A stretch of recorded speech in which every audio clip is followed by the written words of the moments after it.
Doncast, dan di segmen terakhir ini kita mau membahas bagaimana ketegangan geopolitik di Timur Tengah ini juga secara tidak langsung membawa ancaman ya untuk stabilitas baik itu global dan juga regional. Dan terasa sampai di sini gitu. Panas ya di studio kita. Sampai di sini gitu Mbak Monik. Jadi kalau kita lihat ini kan kalau media sosial itu mewakili perasaan publik, itu kelihatannya kita itu involved banget dengan perang ini. Kalau lihat ini Prof, apa pandangan ya saya gini kepada publik kita? Pertama ya, memang rame memang di Timur Tengah, tapi juga jangan sampai rame itu udah diterjemahkan dengan kekerasan di Indonesia. Iya. Kita boleh rame seperti sekarang ini. Iya. Saya dialog dengan Mbak Monik yang mungkin bisa berbeda pandangan, nggak apa-apa. Untuk memberikan pemahaman kepada publik kita tentang oh begini ceritanya, oh begini. Tapi saya mohon jangan sekali-sekali menerjemahkan itu oleh publik kita ke dalam bentuk misalnya kekerasan dan lain sebagainya, karena itu tidak sesuai. Tapi yang ketiga, ini yang penting bagi pemerintah nih. Pelajaran bagi pemerintah, kita harus punya contingency plan. Katakanlah kalau sekarang, dalam posisi sekarang, ini sudah bereskalasi. Ya. Sekarang kalau eskalasinya tambah besar, katakanlah sampai, mudah-mudahan nggak terjadi ya, sampai pengelompokan antar negara banyak, terus kemudian terjadilah yang disebut sebagai Perang Dunia Ketiga, itu apa contingency plan kita? Ya, bagaimana sikap Indonesia? Memang Bapak Presiden sudah mengatakan kita ini politiknya non-blok, bebas aktif, kita tidak akan kemana-mana. Oke, tapi kita lalu mau melakukan apa? Misalnya, saya usulkan, kalau Presiden Bush dulu pernah membuat Coalition of the Willing untuk masuk ke Irak karena mendapat mandat dari PBB. Dan sekarang kalau kita bicara PBB, udahlah, nggak ada artinya. Pasti diveto apapun resolusi, apakah oleh Amerika, apakah oleh Rusia. Satu aja pemegang veto memveto selesai. Kan? Nah, jadi sekarang usulan saya, Bapak Presiden bisa menginisiasi apa yang disebut sebagai Coalition for Peace. Jadi, Coalition for Peace. Ya, mengumpulkan negara-negara yang pro terhadap perdamaian untuk kita kumpul, kita rembuk, apa yang harus kita lakukan. Ini gagasan menarik. Kita akan teruskan gagasan itu. Tapi saya tanya dulu ke Mbak Monik. Nah, jangan lupa, nanti Prof jelaskan lagi setelah ini. Mbak Monik, kalau lihat keterbelahan di udara maya kita di Republik ini, apa yang Anda pikirkan? Karena Anda juga banyak dibully kan? Pro kontranya banyak gitu. Iya. Iya, terima kasih ya. Ini memikirkan nasib saya gitu ya, Bang Don. Nah, karena ada fakta di media sosial kayak begitu, Mbak Monik. Iya, jadi gini, saya setuju ya dengan pendapat Coalition for Peace. Kita memang perlu suara-suara perdamaian. Tapi selalu kampanye saya adalah damai hanya bisa tanpa teroris. Selama negara seperti Iran menyokong, mendanai, melatih militan-militan menjadi teroris untuk membunuh orang Yahudi, warga Israel, itu tidak bisa damai. Nggak mungkin. Bagaimana caranya kita berdamai dengan orang yang mau membunuh kita? Definisi teroris apa ya Mbak Monik?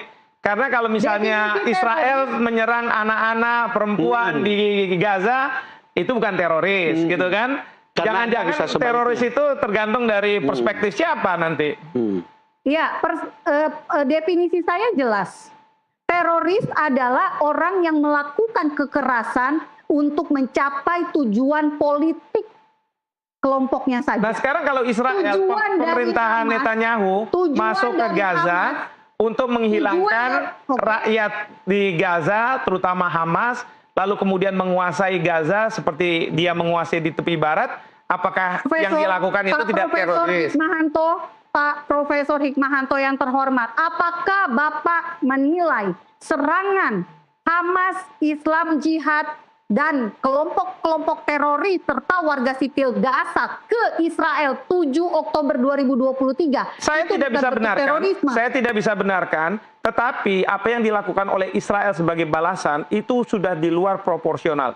Dan itu tidak hanya Hikmahanto yang mengatakan, tetapi rakyat di Amerika, rakyat di Inggris, rakyat di mana-mana negara, kadang mereka berbeda pendapat dengan pemerintahnya, yang pemerintah mengatakan bahwa itu belum sampai genosida.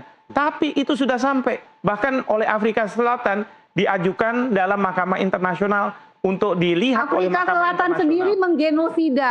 Afrika Selatan sendiri ada masalah loh di dalam negerinya. Jangan Antara orang kemana-mana putih dan ya. orang Pakistan. Nah, tapi saya nggak masuk ke situ. Saya ingin kembali ke Profesor. 7 Oktober Pak Profesor Hikmahanto tidak membenarkan. Tetapi Bapak juga tidak bisa berdiri untuk para korban. Yakni ada Sandra yang sampai hari ini 50 orang Sandra, 26 hidup, 24 mati, itu masih ada di Gaza. Iya, sama aja sekarang 50.000 orang. Jangan dipotong, tolong. Kalau Bapak mau itu perang di Gaza, Bapak mau berhenti, maka tolong Indonesia sampaikan kepada Hamas, keluarkan Sandra, pulangkan Sandra, sayangi warga Gaza supaya tidak jadi korban tameng manusia bagi Hamas. Kita kembali lagi kepada soal tadi itu. Menurut saya menarik ketika Profik berbicara tentang mensponsori atau mengambil inisiasi untuk perdamaian, kelompok membentuk kelompok koalisi perdamaian itu gitu. Tadi kan dibilang ya presiden harus ke situ, harus memikirkan itu gitu. Tadi Mbak Monik juga setuju dengan itu gitu. Tapi kira-kira apa yang harus dilakukan oleh presiden untuk membuat itu menjadi kenyataan? Iya, menurut saya ya inisiasi kemarin Presiden Prancis dengan Arab Saudi untuk mengadakan pertemuan membahas tentang Gaza itu perlu ditindaklanjuti. Tetapi sekarang lebih luas lagi skupnya, ruang lingkup pembahasannya itu tentang perdamaian di Timur Tengah. Ya, pertama adalah bagaimana negara-negara yang pro terhadap perdamaian ini minta supaya negara-negara untuk menahan diri menggunakan kekerasan. Apakah itu dari pihak Iran, dari pihak Israel, maupun dari pihak Amerika Serikat. Ya, kita lebih netral. Satu. Dan yang kedua, yang kita ingin kedepankan adalah tolong isu kemanusiaan harus dikedepankan. Ya kan? Jangan sampai isu kemanusiaan itu kita lupakan. Bahwa di Gaza ini masih banyak orang yang perlu dikasih makan. Jangan sampai mereka dibuat lapar, misalnya seperti itu. Ini sudah kita harus kedepankan. Dan kemudian jangan sampai kita menuding, oh ini salah sana jalan. Yang kemudian tidak akan menyelesaikan permasalahan. Itu kedua. Yang ketiga, kita harus melakukan apa yang disebut sebagai eternal peace. Ya. Ini bagaimana eternal peace-nya ini? Ya kan? Two-state solution adalah salah satu upaya untuk supaya terjadinya eternal peace-nya ini. Karena gini, kemarin pada waktu Gaza diserang oleh Israel secara berlebihan, pertanyaannya adalah apakah PBB bisa berbicara? Tidak. Ya kan? Siapa yang berbicara? Orang sekarang melihat bahwa figur Iran inilah yang bisa dengan suara lantang mengatakan hentikan, ya, hentikan, atau saya akan lawan. Nah, akhirnya mereka kan bisa menghentikan. Tapi kalau misalnya Iran bilang hentikan, saya akan lawan, dan kemudian banyak negara-negara yang akan ikut, nah itu kan membahayakan dunia kan? Nah, oleh karena itu kita akan bilang two-state solution itu adalah yang terbaik dan kemudian tidak boleh ada lagi serang menyerang. Oke, Mbak Monik, coba dijelaskan Mbak Monik, di tengah kesepakatan gencatan senjata ya antara Iran dan Israel, beberapa jam terakhir, 24 jam terakhir ini Israel melancarkan serangan ke Gaza, tepatnya di lokasi bantuan kemanusiaan. Di sana banyak sekali bantuan kemanusiaan ini yang tidak bisa tersalurkan, apalagi orang-orang Palestina yang ke sana malah tertembak oleh militan-militan Israel di sana. Apa yang bisa Anda baca dari situasi ini? Pertama, saya mau kasih tahu bahwa yang ada di Gaza itu adalah tentara pertahanan Israel atau IDF, bukan militan Israel. Yang kedua, semua penyaluran bantuan kemanusiaan untuk warga sipil Gaza selama ini diambil oleh Hamas. Gaza tidak mendapatkan apapun karena Hamas hanya mengambil untuk dirinya.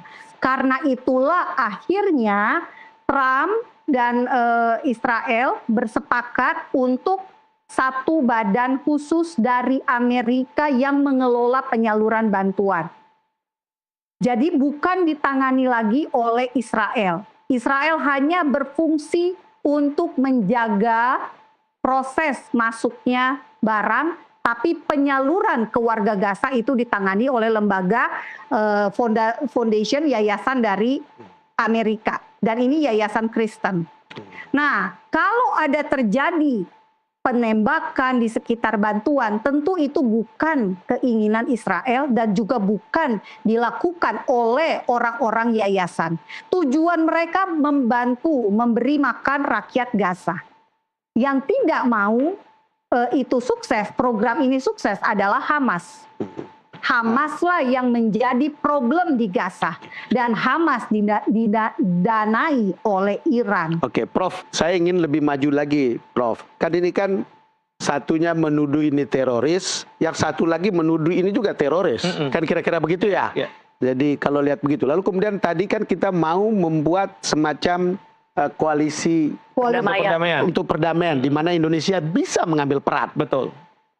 Dalam situasi seperti ini, kan di internal kita mungkin juga ada faktor-faktor ideologis yang bisa jadi soal. Iya. Bagaimana Prof lihat? Ya pastilah kalau misalnya di dalam negeri ideologi akan memainkan peran gitu ya. Tetapi kan kita tahu bahwa yang namanya pemerintah Indonesia diwakili oleh Bapak Presiden. Iya. Jadi Bapak Presiden harus mengambil langkah bahwa di dalam negeri ada permasalahan, itu diselesaikan oleh menteri-menteri, memberikan pemahaman sehingga kita bisa mengerti kenapa Bapak Presiden mengambil tindakan seperti itu. Nah, kedua, Bapak Presiden nggak mungkin kita sendiri Indonesia. Nah, maka tadi saya kaitkan dengan rencana pertemuan yang sekarang ini ditunda sampai waktu yang tidak ditentukan antara Prancis dengan Arab Saudi yang mengundang beberapa negara. Mungkin ini bisa diinisiasi lagi, dihidupkan lagi untuk udah ayo kita bertemu segera. Kalau perlu ketemu lewat Zoom juga nggak apa-apa. Kita bisa aktif ya. Kita bisa aktif. Yang penting adalah kita itu sesuai dengan pembukaan Undang-Undang Dasar bahwa kita ikut dalam ketertiban dunia. Ini dunia ini dalam posisi seperti sekarang, dan kita punya Bapak Presiden yang sangat luar biasa loh. Beliau bisa telepon ke Presiden Korea Selatan, dapat telepon dari Presiden Trump. Walaupun waktu itu dapat telepon dari Trump, mungkin Trump bilang, ya Indonesia kamu jangan macam-macam ya, ini besok Israel mau nyerang nih kan gitu kan. Tapi memang harus diakui kalau lihat peran global atau peran regionalnya Pak Prabowo, kita harus apresiasi bahwa itu punya kekuatan sendiri. Gitu ya, dengan pemimpin-pemimpin dunia, dan kalau ketemu juga mereka berangkulan dan sebagainya. Jadi menurut saya harus dikapitalisir posisi Bapak Presiden ini. Oke, mungkin saya juga ingin bertanya ke Bang Don nih jadinya. Karena sebelumnya ini kan lagi soal pertemuan Pak Presiden dengan leader-leader negara lainnya. Nah, kebetulan akhir-akhir ini ada pertemuan Pak Presiden Prabowo dengan Putin nih Bang Don. Itu ada sinyal nggak sih Bang Don? Saya nggak tahu isi pertemuannya, kan sudah dijelaskan ya. Tetapi saya bertemu Pak Prabowo ketika di Hambalang. Pembicaraan soal geopolitik dan geostrategi dari pertemuan 6 jam itu memakan 1 jam lebih. Itu menggambarkan penguasaan seorang Prabowo terhadap isu-isu strategis regional, global, dan geopolitik. Termasuk pada waktu itu dia bilang kita tidak bisa taken for granted. Itu tidak akan ada perang. Jadi saya lihat itu sekarang dia bilang itu kemungkinan ada perang. Orang berpikir Rusia, Ukraine. Lalu kemudian ada lagi perang, tiba-tiba ada India. Waktu itu belum kejadian. India, Pakistan. Sekarang sudah ada lagi Iran sama Israel. Pada waktu itu beliau sudah mungkin karena naluri dan sebagai militer, tapi dia juga kan kutu buku yang bisa membaca banyak hal tentang itu. Jadi kalau lihat itu, saya rasa kan ketika di Saint Petersburg kan Presiden Prabowo sudah tetap menegaskan posisinya sebagai non-blok. Pada saat ketika misalnya kita lihat Putin mungkin akan ada di Iran, kan gitu. Hal-hal keberanian seperti itu boleh dilihat sebagai sesuatu. Dan satu lagi, jadi kalau selama ini pemerintah kita selalu mengatakan two-state solution, ya kan? Betul. Tapi Pak Prabowo sama two-state solution, tapi berani mengatakan begini, kita akan akui Israel sebagai punya hubungan diplomatik, tapi ada catatan, kalau Palestina juga diakui oleh Israel. Selama ini banyak pemerintah di pemerintahan kita tidak berani secara eksplisit mengatakan seperti itu. Ya, artinya apa? Ada keberanian dari Bapak Presiden. Itu memang ada yang berubah di kita ini. Sama seperti berubah ketika kita melihat orang seperti Mbak Monik. Jadi semacam, iya. Betul. Hal itu tidak akan pernah terjadi kira-kira 5 tahun lalu, 10 tahun lalu. Itu tidak ada. Bahkan kemudian kita pun begitu ada kesebelasan Israel main di sini nggak boleh kan? Nggak boleh. Kira-kira gitu kan itu. Walaupun saya katakan nggak apa-apa. Iya. Karena yang kita lawan bukan kesebelasannya, tapi pemerintahnya yang nggak mengakui Palestina. Baik, terima kasih Prof. Hik, terima kasih Mbak Monik. Waktunya juga sudah cukup ya, saya rasa. Mudah-mudahan habis waktunya. Habis waktunya. Tapi kita harapkan ketegangan ini mereda ya. Jadi kita semua tidak perlu lagi duduk di meja panas ini untuk membahas isu-isu yang panas ini. Terima kasih Prof. Hik. Terima kasih Mbak Monik.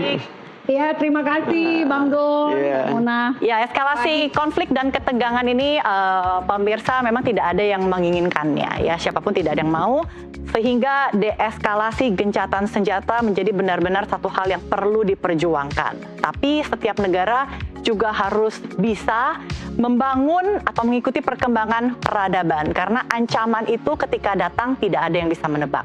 Sekian Doncast hari ini, saya Desmona Chandra. Dan saya Don Bosco Slamet. Kita jumpa lagi di Doncast berikutnya.